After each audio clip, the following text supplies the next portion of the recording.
আসলে আমরা তো জনগণের সেবা করতে সবসময় রাজি। যে ট্রাফিকদের মাধ্যমে আবার ঢাকা শহরের যানজট নিরসন হবে। সবার সাথে মিলেমিশে আমরা কাজ করতে পারি, কারণ আমরা যারা স্টুডেন্ট হিসেবে কাজ করছি তারা ওইভাবে পারদর্শী না। সবাই সহযোগিতা চাই। জনগণ যদি আইন না মানে, আমরা সারাদিন যদি শ্রম দিই তাহলে এটা সুফল ওই রকম আসবে না। কোনো সমস্যা নয়, তবে মানুষরা শৃঙ্খলা ফিরে আনতে একটু সময় লাগবে। মানুষ এলোমেলো চলাফেরা করতেছে, শৃঙ্খলা মানতেছে না। ছাত্ররা থাকে যেভাবে মানে আমাদেরকে ওইভাবে মানতে চায় না, এলোমেলো চলাফেরা করে। তবে ঠিক হয়ে যাবে।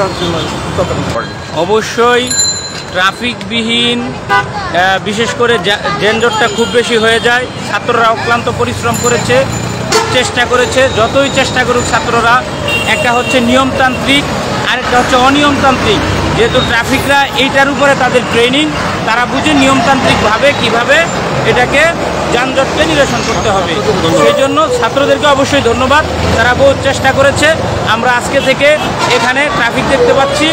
আমরা আশাবাদ ব্যক্ত করি যে ট্রাফিকদের মাধ্যমে আবার ঢাকা শহরের যানজট নিরসন হবে, আবার সুন্দর পরিবেশ বিরাজ করতে। নিয়মতান্ত্রিক কোনো ব্যবস্থা ছাড়া কোনো কিছু সম্ভব না।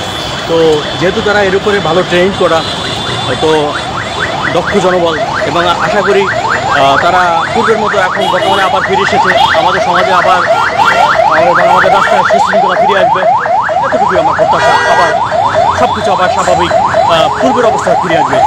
অনেক জরুরি, মানুষের জনগণের ভোগান্তি কমাতে সাহায্য করবে। সবার কাছে আমরা সুলভ আচরণ চাই, যাতে সবার সাথে মিলেমিশে আমরা কাজ করতে পারি। ট্রাফিক পুলিশ থাকাটা অত্যন্ত বেশি জরুরি, কারণ আমরা যারা স্টুডেন্ট হিসেবে কাজ করছি তারা ওইভাবে পারদর্শী না। কিন্তু এরা যারা আছে এরা খুবই পারদর্শী। আমরা যেখানে দেখতেছি যে ধুলা বাইলে ময়লার মধ্যে তারা অত্যন্ত সুশৃঙ্খলভাবে কাজ করতে পারে। ট্রাফিক পুলিশ থাকা অবশ্যই জরুরি, কারণ যেটা আইনের রুলস আমরা তো ওটা প্রয়োগ করতে পারি না। আমরা বুঝে, কিন্তু তারা তারা বুঝতে চায় না। না বুঝলে আসলে তো এভাবে করা যায় না। তখন আইন প্রয়োগ করতে হয়, এই জন্য পুলিশ অবশ্যই দরকার। আমরা তো সরকারি দায়িত্ব পালন আগেও যেভাবে করছি, এখনও একইভাবে করতেছি।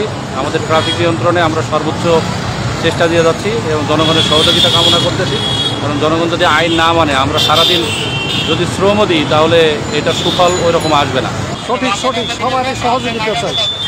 প্রত্যেকটি নাগরিক যদি সচেতন হয় তাহলে আমরা সুন্দর একটা দেশ পাবো। আসলে আমরা তো জনগণের সেবা করতে সবসময় রাজি।